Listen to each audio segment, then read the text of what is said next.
Hello friends, in this video I gonna show you how to update your Grammarly application on Windows.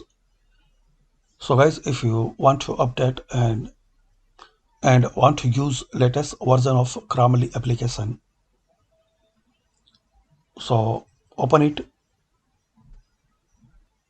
So firstly open your Grammarly application, then click on account. A window will open on any browser. Now click on Grammarly and click on apps. Now here click on install Grammarly for Windows.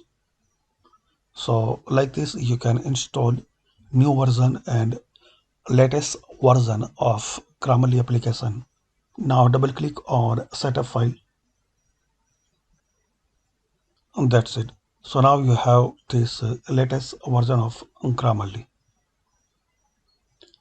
So hopefully guys, by these simple and easy steps we can know how to update Grammarly application on Windows. Thanks for watching this video.